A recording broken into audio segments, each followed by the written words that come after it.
Raiders start 2-0 for back-to-back seasons for the first time since 83-84. They started 6-3 last year. How about that? And Mr. Carr, the most passing yards through any two-game span in franchise history. And they've had a few deep bombers. Darryl LaMonica, Kenny Stabler. They had an NFL MVP in Rich Gannon. Nobody but Derek Carr has done that. Raiders get it done. They're plus 200 on the money line, plus 5.5. They didn't need it. And the under came in 46.5, your total. I love having Charles Davis on the program. He was on the call of that game for CBS, did a terrific job.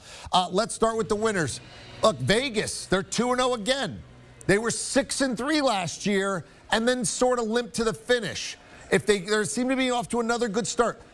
What looks different this year? What do they need to do to make sure that they don't have the same limp finish? What are you seeing with these guys right now? Hey, Eric, good to see you again. And remember, the year before they were 6-4 and went 7-9. So 6-4, 7-9, 6-3, 8-8. What's different? I think it starts on the defensive side of the ball because Gus Bradley is the new defensive coordinator, installing a defense that's based on what he did in Seattle. And, of course, with the Los Angeles Chargers, that cover 3, high safety, single high safety, and has allowed Jonathan Abram, who struggles in coverage, but will knock you into tomorrow, as Mickey used to say to The Rock on the Rocky franchise. He moves up to strong safety. So, in a sense, we're talking about Earl Thomas, Cam Chancellor. Now, I'm not saying that's who they are. Trayvon Merrick at free safety, Abram at strong safety. But that's the base of what they're doing. You add in the veterans like Denzel Perryman and KJ Wright at linebacker. And what you're getting in a pass rush from Max Crosby, Yannick Ngakoue. And how about this? Back off the grid, Solomon Thomas. He played his best game, I think, as an NFL player in the one today. All right, so better D, and that defense needs to stay focused and healthy to finish a season, which they've not been able to do each of the last 2 years. Fair enough. Now, over to Pittsburgh. For years, we knew their identity. What's the identity of this Steeler team? I'm not sure I've figured that out yet. When you were with them and talked to them and have now called their games a couple of weeks in a row, what's the identity of this Steeler group?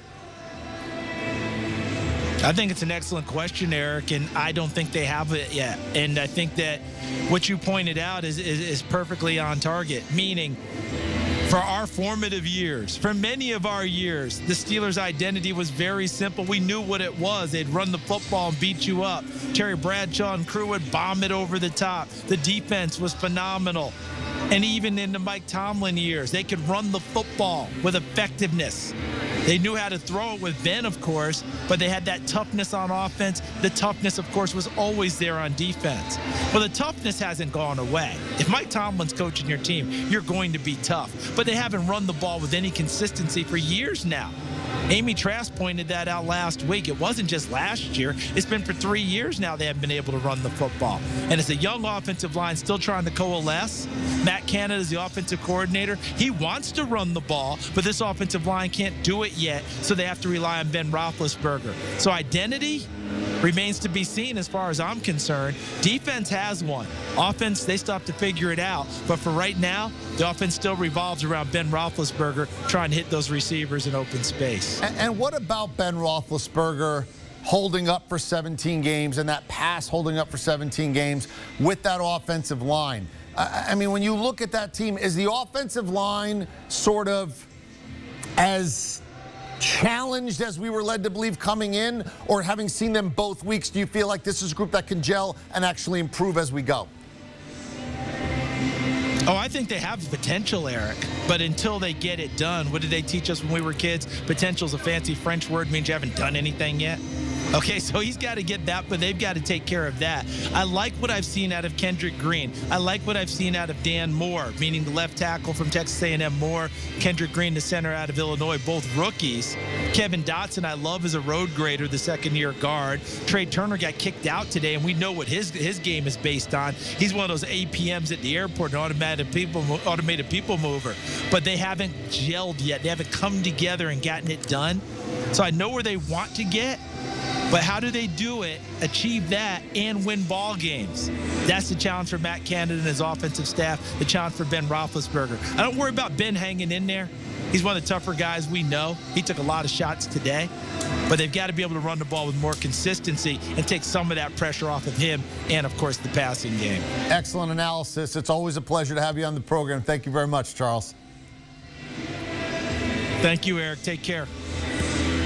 All right, so the Raiders are 2-0, and Derek Carr has thrown for more yards in any two-game span than any Raider quarterback ever. And afterwards, Mr. Carr with our Evan Washburn. Well, Derek, we got a taste of it Monday night, this team's ability to manage the roller coaster. A lot stacked up against you even before this game kicked off, and then some injuries throughout. What's different about this year's version of the Raiders? Yeah, I don't know. We're just working hard, you know. We're just trying to stay like this. I just thank God I was able to finish the game, you know. I was just blessed to be able to walk off this field, keeping things in perspective. We are playing a game, but I am a dad first, so tell my kids I'm all right. Absolutely, yeah. Walk us through what happened there, because Raider Nation lost their breath there in the third quarter. Yeah, I did too a little bit because of the same ankle that I broke. And I said, no, can't go out like this, you know. And the Lord protected me because it could have been a lot worse. Felt very similar to what I did the first time when I broke it. And I had a couple teammates come pray with me, and it was a good moment. The first half, Waller was eliminated by what they were doing defensively in a lot of ways. Couldn't run the ball. What changed in the second half that allowed this offense to open up? Well, you know, we started off with Baltimore. And you come here and play Pittsburgh and AFC North. They're going to stop the run. You know, that's what they're built to do. Play in cold weather, stop the run, make you throw the ball, that kind of stuff. And you know, we were able to find some things that we liked with Henry, with Brian. Got some plays to Hunter. Got some things with the running backs.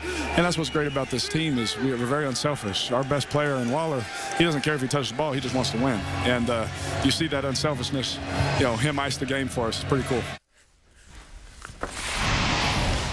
All right, so you get yourself a nice little start again if you're the Raiders. I mean, look, in the Peanuts comic strip, the football's always there. Charlie Brown goes to kick it, and Lucy pulls it away every year. If I'm a Raider fan, I'm like, yeah, I've seen this before. It's 3 years in a row we've gotten off to a good start. I mean, what's going to be different this year? Do you feel like the vibe and this team is different, or are you still not quite sold on Vegas yet? B-Mac. Yo, I feel like they're different, and here's why. They have a defense that can play football. Last year, the defense never showed up at the stadium. They was just all about Derek Carr and the offense. But right now, defensively, they're playing better. They're getting pressure on the opposing passers. They're doing a pretty good job against the run. That has to be the one positive that we're seeing from this ball club that we did not see last year on the defensive side. And also, too, for me, guys, Derek Carr's playing some big-time football. You look at the two matchups.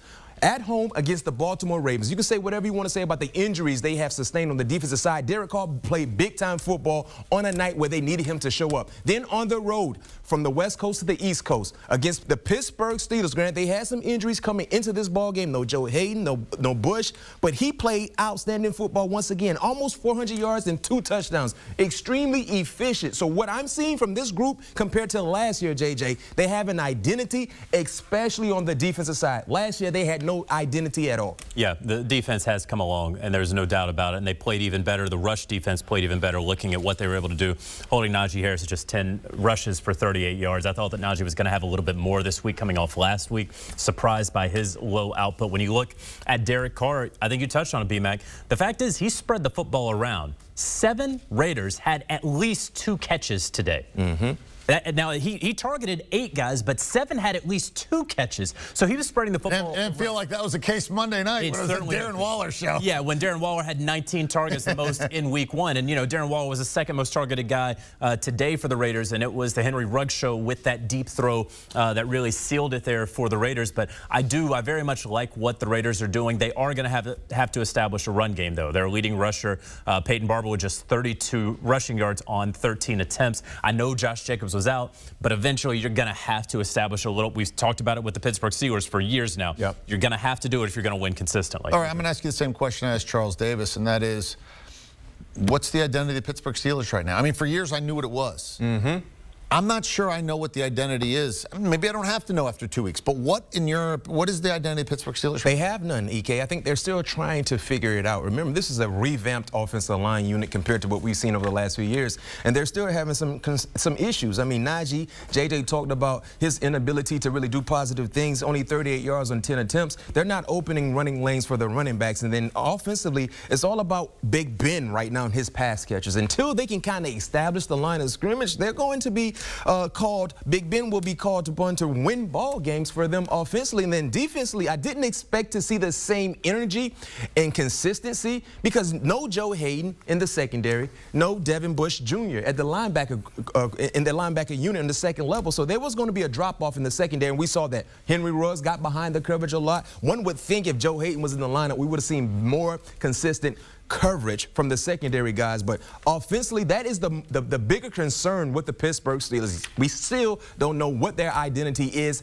or what it will be. The more immediate concern for me is going to be T.J. Watt and his groin injury. And, you know, I don't want to be, you know, jumping to anything, but he had no team drills throughout all of training camp, and that may catch up to you, especially that groin injury. You know, you can do all those individual drills all you want to, but he's played one game of competitive football. Right? He didn't play any preseason, didn't do any team drills. I wonder if that has caught up to him and if it's something that's going to linger, BMAC, through this season. Yeah. All right. Well, Pittsburgh, the good news is you're 1-1, right? It could be 0-2. A special teams touchdown. You were shut out at the half up in Buffalo, but you found a way out of there. So it's not necessarily time to panic yet in Steel City. And if you're a Raider fan, 2-0, and as BMAC said, it always seems like the Raiders play well against the Steelers. Always. Want a sports network that delivers everything that matters about the game? The highlights, the picks, the instant analysis. No yelling, no fake debates, no politics. Hit the subscribe button and never miss a moment.